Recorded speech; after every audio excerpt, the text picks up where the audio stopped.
Assalamualaikum, salam sukses, jaya.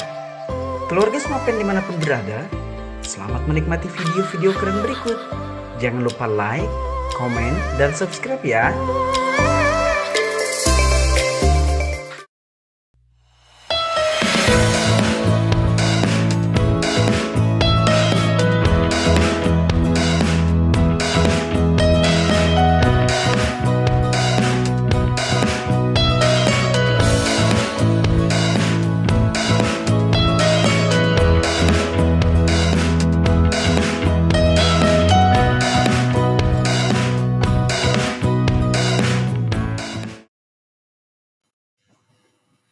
Bismillahirrahmanirrahim. Assalamualaikum warahmatullahi wabarakatuh.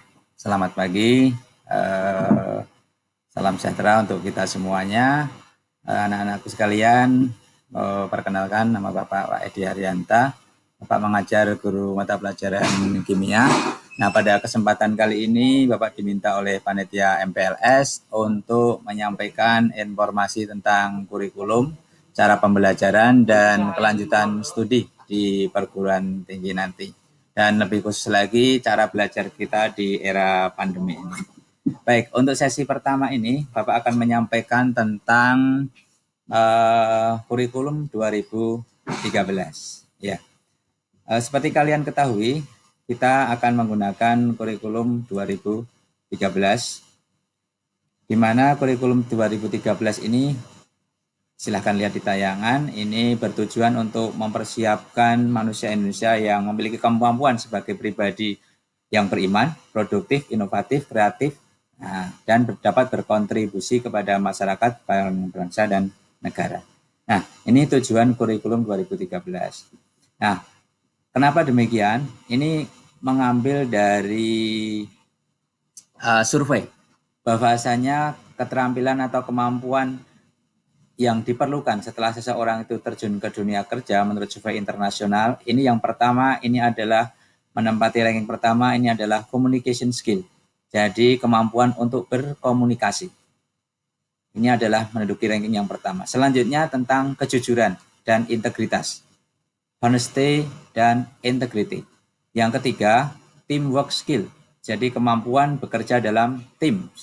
Kemudian interpersonal skill, yaitu keahlian pribadi yang menyangkut hubungannya dengan orang lain. Dan yang terakhir ini adalah strong work ethic atau etos kerja di dalam dalam kerja. Jadi semangat, kedisiplinan ini termasuk yang strong work ethic. Inilah menurut survei hasil survei yang diperlukan seseorang bila nanti akan terjun di dunia kerja. Orang yang punya komunikasi bagus, jujur, berintegritas, mampu bekerja dalam tim, kemudian memiliki interpersonal skill, dan memiliki semangat kerja dan kemampuan kerja di dalamnya, seperti kedisiplinan, semangat kerja. Nah, ini. Oleh karena itu, K13 ini akan mengarah ke sana, membekali ke arah sana. Nah, profil siswa abad 21 yang diperlukan ini adalah seorang yang inovator, pemecah masalah, risk taker, jadi berani mengambil risiko untuk memecahkannya, kemudian wawasannya terbuka, open minded, serta komunikator. Berikutnya teamwork, mampu bekerja dalam tim, reflektif, kemudian knowledgeable, mempunyai konsep pengetahuan, keterampilan yang melandasi dari perilaku tindakan yang akan diambil, serta opportunity creator. Inilah yang diharapkan profil-profil siswa abad 21. Nah, ini. Oleh karena itu, K13 diharapkan dapat mengantarkan anak-anak abad 21 ini menjadi pribadi-pribadi yang seperti itu. Nah, ini abad 21 seperti kalian ketahui, ini cirinya informasi. Informasi tersedia di mana saja. Anda dapat belajar di mana saja, kapan saja. Sudah ada di genggaman. Komputasi, semuanya pakai mesin, serba cepat. Kemudian otomasi, menjangkau segala pekerjaan rutin, dan komunikasi di mana saja. Anda ketinggalan HP sudah rasanya kehilangan sesuatu, ya, karena komunikasi sudah melekat, kita tidak bisa menghindari itu. Ini adalah ciri-ciri abad 21. Nah, oleh karena itu, kurikulum 2013 ini diarahkan untuk mempersiapkan generasi mudah untuk dapat ke arah sana. Nah ini, keterampilan abad 21 yang dikenal dengan 4C, ini ada 4, yaitu kreativitas, komunikasi, kemudian kolaborasi, dan satunya kreatif thinking. Keterampilan abad 21. Nah, kemudian juga di sana ada nilai-nilai karakter yang harus diterapkan. Nilai karakter itu antara lain disarikan menjadi 5, yaitu nasionalisme, religiositas, mandiri, gotong royong, dan integritas. Inilah yang akan selalu ditanamkan ke seluruh siswa. Nasionalisme itu rasa bangga terhadap negara kita. Akan membicarakan. Baik, untuk sesi kedua, Bapak akan sampaikan tentang struktur kurikulum di SMA. Nah, kurikulum di SMA ini begitu seorang siswa itu masuk ke SMA, ini akan dihadapkan dalam 3 pilihan peminatan, yaitu peminatan IPA, IPS, dan bahasa. Nah, karena terkendala sarana khususnya tenaga guru, untuk SMA 7 ini belum bisa membuka jurusan bahasa. Jadi hanya IPA dan IPS ya. Nah, nanti cara peminatannya seperti apa nanti di bagian akhir. Nah, ini struktur kurikulumnya. Untuk di kelas 10 ini ada kelompok wajib A, wajib B, dan nanti ada yang namanya kelompok peminatan. Ya, kelompok wajib A jamnya bisa Anda lihat di sebelah tayangan ini, jam belajarnya per minggu, kemudian kelompok B dan kelompok peminatan. Seseorang yang masuk ke kelompok peminatan IPA, maka wajib mempelajari 4 mapel ini, matematika, biologi, fisika, kimia. Yang IPS itu geografi, sejarah, sosiologi, dan antropologi, dan ekonomi. Dan yang ketiga adalah yang bahasa dan sastra Indonesia. Nah, itu adalah kelompok peminatannya. Yang berikutnya ada nanti yang namanya pelajaran lintas minat. Lintas minat ini seseorang misalkan dari kelompok IPA, ini ada mengambil untuk di kelas 10, ini 2 mata pelajaran di kelompok IPS atau kelompok bahasa. Nah, ada 2 mapel lintas minat namanya. Jadi anak IPA pun nanti akan bisa memilih kelompok geografi, sejarah, atau mungkin ekonomi dengan geografi, atau bisa juga geografi dengan bahasa dan sastra Indonesia. Nah, ini namanya pelajaran lintas minat. Demikian pula yang IPS. IPS itu bisa mengambil mata pelajaran 1 di kelompok IPA dan 1 di kelompok bahasa, atau dua-duanya IPA atau dua-duanya bahasa, itu bisa.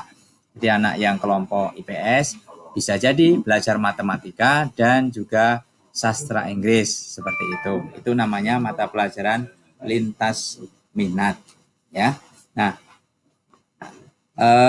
berikutnya untuk ke arah peminatan ini berdasarkan apa? Yang pertama berdasarkan tentang minat siswa mau ke kelompok IPA atau ke kelompok IPS. Itu berdasarkan ya minat belajarnya dengan materi-materi pelajaran tadi, cenderung ke kelompok sosial atau kelompok sains. Nah, kemudian nanti caranya bagaimana? Itu akan diolah oleh bagian kurikulum dengan melihati data nilai raport, kemudian menyebar angket seperti yang telah kalian isi di dalam saat pendaftaran ulang. Itu ada angketnya. Anda di situ memilih apa? IPA atau IPS ada di sana. Nah, berdasarkan minat, kemudian daya dukung sekolah. Daya dukung sekolah ini sekolah mampunya berapa kelas IPA, berapa kelas IPS, dan itu harus dilakukan. Kenapa? Misalkan nih, ekstrimnya, kalau ternyata anak kelas 10 ini maunya IPA semuanya, nah nanti tentu guru-guru IPS nggak dapat murid dong. Jadi akhirnya nanti diputuskan sekolah itu akan membuka, misalkan dari 8 kelas mungkin akan menjadi 6 kelas IPA atau 2 kelas IPS. Nah, maka itulah ada penyaringan berdasarkan minat, kemudian berdasarkan nilai rata-rata di rapot waktu SMP, dan hasil tes yang kalian telah ikuti kemarin. Jadi itulah. Kemudian nanti setelah itu, telah tempatkan, baru kita bisa membagi ke kelompok kelasnya. Ada yang kelompok IPA 1, IPA 2, dan seterusnya. Ada IPS 1, IPS 2, dan seterusnya. Nah, demikianlah teknis peminatan. Jadi kalian sudah mengikuti tes, kemudian sudah menginputkan nilai-nilai rata di raport, Anda sudah mengisi minat yang Anda inginkan, nanti akan diresum oleh sekolah dan akan diumumkan sebelum belajar efektif. Insya Allah mulai minggu depan Anda akan terbagi menjadi kelas-kelasnya. Mungkin itu untuk sesi tentang pelaksanaan peminatan. Terima kasih. Dilanjut nanti di sesi 3 itu tentang kelanjutan Anda setelah SMA di perguruan tinggi. Terima kasih. Ya, Assalamualaikum warahmatullahi wabarakatuh. Ketemu lagi dengan sesi berikutnya, yaitu tentang penilaian kurikulum 2013. Nah, tentang penilaian kurikulum 2013 ini bisa saya kelompokkan menjadi ada penilaian dari guru, dari sekolah, dari siswa, dan dari pemerintah. Yang dilakukan oleh guru, ini yang pertama namanya penilaian otentik. Penilaian otentik itu penilaian yang dilakukan terus-menerus. Nah, jadi misalkan di saat kalian mengikuti kegiatan pembelajaran di kelas, kemudian mengerjakan tugas, itu selalu direkam dan menjadi poin penilaian yang tidak kalah dengan penilaian yang lain, bobotnya. Yang kedua, penilaian proyek. Ya, misalkan guru menugaskan mengerjakan sesuatu, merancang kemudian menugaskan sesuatu, ini penilaian proyek. Kemudian juga ada yang ulangan harian. Ulangan harian itu ulangan yang dilaksanakan per kompetensi dasar atau per KD. Kalau dulu istilahnya per topik atau per bab ya, mudahnya gampangnya. Tapi namanya ulangan harian per KD. Itu yang dilakukan oleh guru. Berikutnya lagi yang dilakukan oleh sekolah. Itu namanya penilaian akhir semester. Jadi sekitar semester 1 mau berakhir, itu kalian akan semuanya wajib ulangan dikelola oleh sekolah, namanya penilaian akhir semester 1. Di akhir tahun mau kenaikan kelas, itu ada namanya penilaian akhir tahun atau PAT, atau ulangan kenaikan kelas. Kelas 12 di akhir sesi itu ada namanya ujian sekolah untuk menentukan kelulusan. Nah, itu yang dilakukan oleh sekolah. Yang dilakukan pemerintah, dulu namanya ada ujian nasional atau UNBK, tapi di era kementerian yang dipimpin oleh Pak Nadiem Makarim, ini UNBK tidak ada lagi, nanti akan digantikan dengan namanya AKM, Assessment Kompetensi Minimal sebagai pengganti UN, dan akan dilakukan di kelas 11. Bentuknya seperti apa, kita belum bisa lebih dalam menjelaskan, tapi akan dilakukan secara online seperti UNBK itu, cuman soalnya itu adalah tipe-tipe soal yang analisis, ya, analisis, HOTS. Yang berikutnya juga ada penilaian yang dilakukan oleh siswa, yaitu tentang penilaian diri. Nah, penilaian diri itu pakai instrumen mengungkapkan kondisi masing-masing dari angket itu. Nah, berikutnya tentang teknik penilaiannya. Teknik penilaian itu bisa penilaian itu ada 3 ranah ya, karena holistik, ada sikap, pengetahuan, dan keterampilan. Nilai sikap ini adalah nilai yang sangat penting. Anda tidak akan naik kelas kalau nilai sikap dari seluruh guru mata pelajaran yang mengajar kalian itu nilainya C atau hanya cukup, harus amat baik atau baik. Nah, nilai sikap ini diambil dari observasi guru pengajar, bisa dari penilaian diri atau penilaian antar teman atau jurnal. Jadi berbagai teknik itu. Tapi yang dominan itu adalah observasi. Jadi guru mengamati sikap kalian saat pembelajaran di dalam kelas. Nanti guru BK juga mengamati saat Anda di luar kelas, kemudian disimpulkan menjadi nilai sikap di akhir semester. Nilai pengetahuan itu dapat berupa nilai tes tertulis, dari observasi bisa juga, dari diskusi, tanya jawab itu bisa, kemudian bisa juga diambil dari tugas. Nilai tertulis itu bisa nilai ulangan harian dan sebagainya. Ini nilai pengetahuan. Kemudian nilai yang ketiga, nilai keterampilan. Nah, afektif atau keterampilan. Ini bisa diambil dari penilaian praktek. Kalau misalkan guru IPA di praktikum ada pekerjaan praktek, nah di situ bisa diambil dari sana. Kemudian juga ada penilaian unjuk kerja, apa yang dikerjakan, sampaikan. Ada juga yang namanya penilaian proyek. Jadi guru menugaskan untuk melakukan sesuatu, nanti disampaikan, dipresentasikan, itu namanya penilaian proyek. Ada juga yang namanya penilaian produk. Produk itu guru menugaskan membuat suatu produk tertentu, hasilnya nanti dilaporkan. Berikutnya bisa diambil dari namanya penilaian portofolio. Penilaian portofolio itu merupakan kumpulan tugas-tugas yang diberikan guru selama 1 semester, ini dikumpulkan dengan rapi, dijilid, kemudian di akhir semester dinilai lagi oleh guru yang bersangkutan. Jadi kumpulan data-data kegiatan Anda, namanya penilaian portofolio. Yang tidak lain ini adalah melatih Anda menjadi orang yang mungkin tertib administrasi, yang rajin, tekun menyembunyikan dokumen. Ya, jadi itu akan bermanfaat bagi kalian. Nah, itu masalah penilaian. Saya rasa itu dulu penilaian baik yang tekniknya, kemudian tadi yang di atas adalah tentang yang melakukannya. Terima kasih. Assalamualaikum warahmatullahi wabarakatuh. Ya, selamat pagi. Sesi berikutnya akan Bapak sampaikan tentang nantinya kalau Anda kelas 12 itu untuk jalur masuk ke pendidikan tinggi. Pendidikan tinggi yang pertama itu masuk ke universitas negeri. Universitas negeri itu dapat dimasuki dengan dengan jalur yang pertama itu adalah jalur SNMPTN atau istilahnya jalur undangan. Jalur undangan ini berdasarkan nilai prestasi atau nilai rapot Anda, nilai kognitif rapot Anda semester 1 sampai semester 5 serta berdasarkan piagam-piagam prestasi kejuaraan yang pernah Anda ikuti selama SMA. Nah, ini yang bisa mendaftar, yang diundang, ini 40% terbaik dari jumlah siswa tiap jurusan. Jadi misalkan ada IPA-nya itu ada 100 orang, maka 40 lah yang bisa daftar. Seperti itu. Demikian pula yang IPS, kalau IPS-nya jumlahnya juga 100 orang, 40 orang yang bisa mendaftar lewat jalur undangan ini.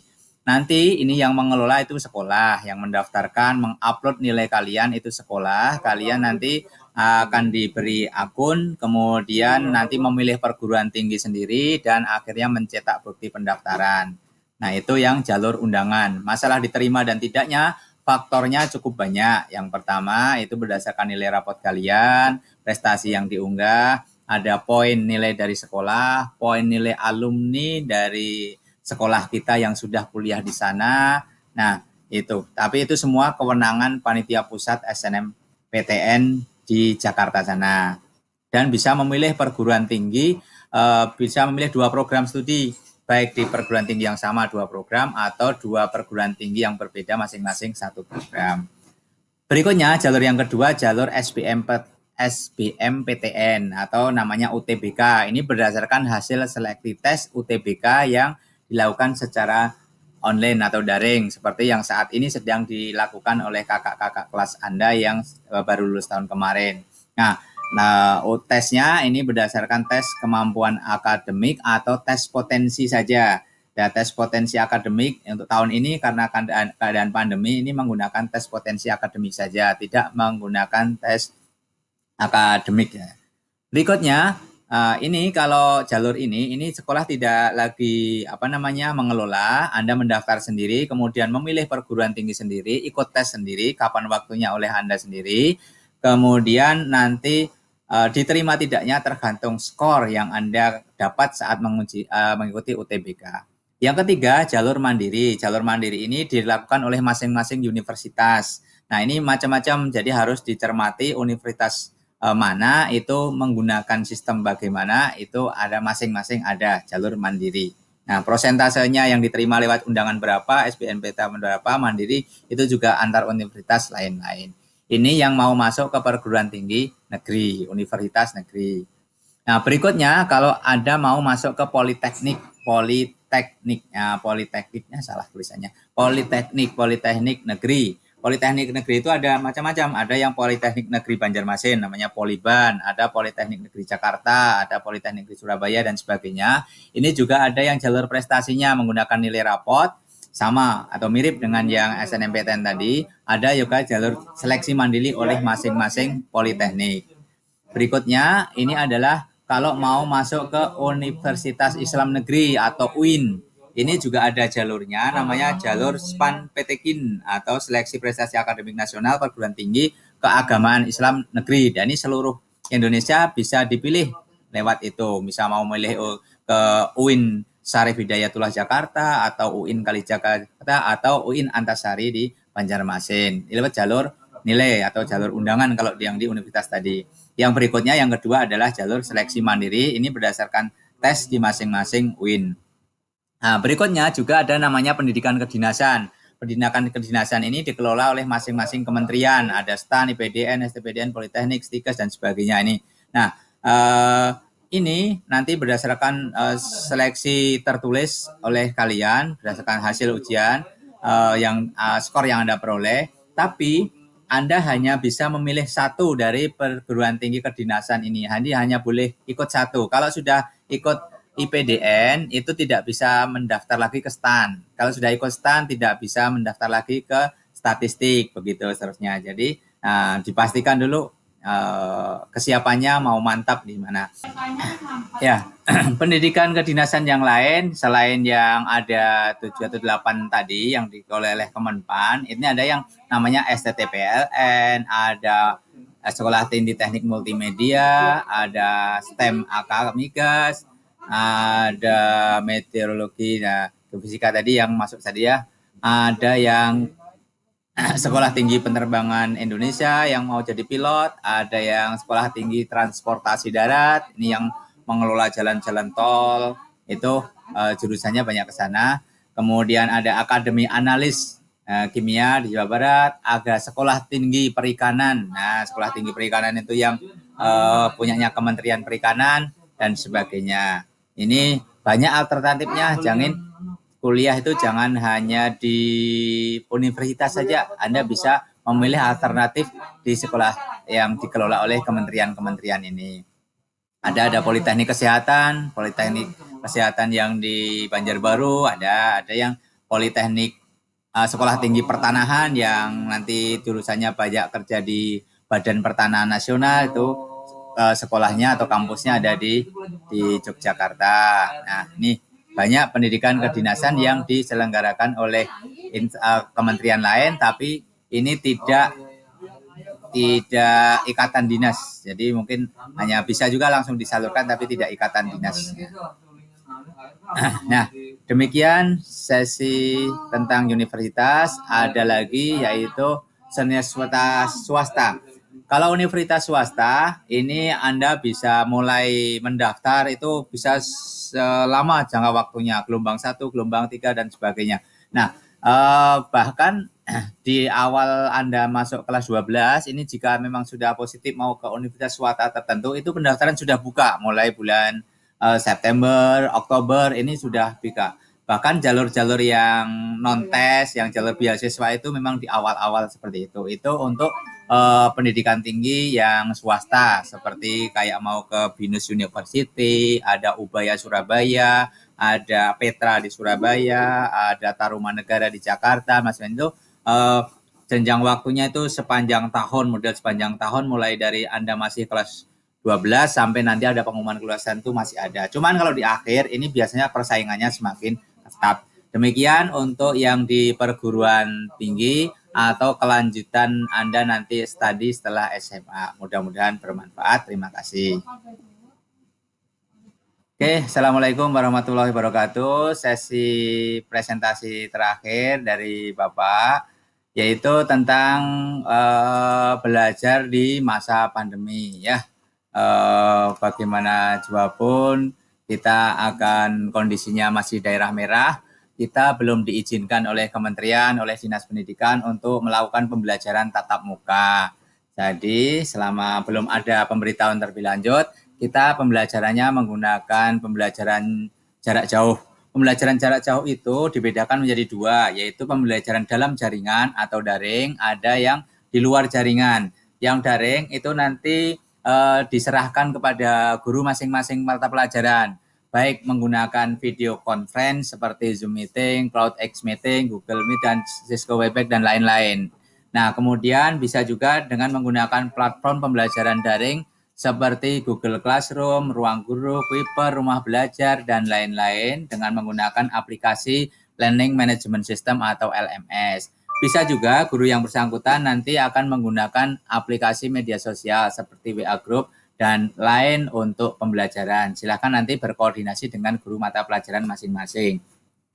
Yang kedua, pembelajaran jauh yang kedua itu adalah pembelajaran dengan menggunakan sistem luar jaringan atau luring. Ini bisa contohnya pembelajaran luring ini adalah pembelajaran yang diselenggarakan oleh TVRI. Jadi di luar jaringan Anda bisa mengamati belajar di sana. Kemudian ada dari RRI Programa 2 Banjarmasin. Ini juga menayangkan program-program pembelajaran yang diambil atau narasumbernya atau guru pengajarnya ini dari guru-guru di SMA-SMA Banjarmasin, termasuk dari SMA 7 ada yang mata pelajaran biologi, ada yang hari Kamis tanggal 16 ini. Nanti silahkan disimak pembelajaran di RRI Programa 2 itu dengan Ibu Ajah Rusmila. Dia akan menyampaikan tentang bahasa Indonesia. Tanggal 30-nya nanti dengan Bapak Ahmad Junaidi tentang ekonomi. Jadi silahkan nanti simak pembelajaran luar jaringan. Dan Anda nikmati lagi juga atau Anda lihat schedule yang disampaikan oleh RRI maupun TVRI, pembelajaran daringnya, mata pelajaran apa, tiap harinya itu bisa berbeda-beda. Nah, untuk pembelajaran di sekolah kita, direncanakan sambil menunggu petunjuk dari kementerian, sementara kita nanti satu hari akan dilaksanakan pembelajaran sebanyak 3 mapel. Mapel pertama dari jam 8 sampai 9.30 dan seterusnya sampai pelajaran ketiga. Di sela-sela itu ada jam istirahat. Nah, silahkan nanti bergabung sesuai jamnya ini.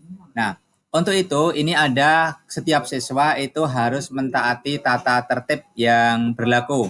Tata tertib itu antara lain nanti akan di-share ke grup kelas. Nah, misalkan seluruh siswa wajib bergabung dengan grup lain atau WA yang dikelola semua guru. Kemudian siswa wajib mengikuti semua pembelajaran sesuai dengan jadwal.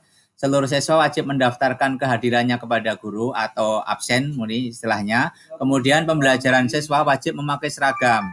Kemudian setiap akun yang digunakan untuk pembelajaran, siswa wajib menuliskan nama yang lengkap. Kemudian juga kalau itu ada foto, disertai foto profil yang asli. Jangan ada foto profil gambar boneka, kemudian namanya juga nama panggilan yang kalau guru membaca itu tidak tahu nih siapa, ya, harus resmi. Kemudian siswa juga harus mempersiapkan beberapa menit sebelumnya. Kemudian jika pada saat pembelajaran daring itu ada kendala koneksi internet atau kuota habis atau bagaimana, silahkan melapor kepada guru mata pelajaran atau melapor kepada wali kelas biar ada komunikasi yang baik. Nah, jika menggunakan pembelajaran video conference, misalkan pakai Zoom meeting, maka ada tata tertibnya ya. Saat guru menjelaskan, siswa harus off, mencatat mungkin, kemudian nanti saat bertanya baru mikrofonnya di-on-kan, dan seterusnya. Selama pembelajaran, siswa harus berada di ruangan yang meminim gangguan. Oke, ya. Oke, demikian dulu mungkin tentang gambaran pembelajaran daring di masa pandemi ini. Mudah-mudahan ada manfaatnya. Selebihnya ini tata tertib nanti akan di-share, tolong diperhatikan dan ditaati. Terima kasih. Assalamualaikum warahmatullahi wabarakatuh.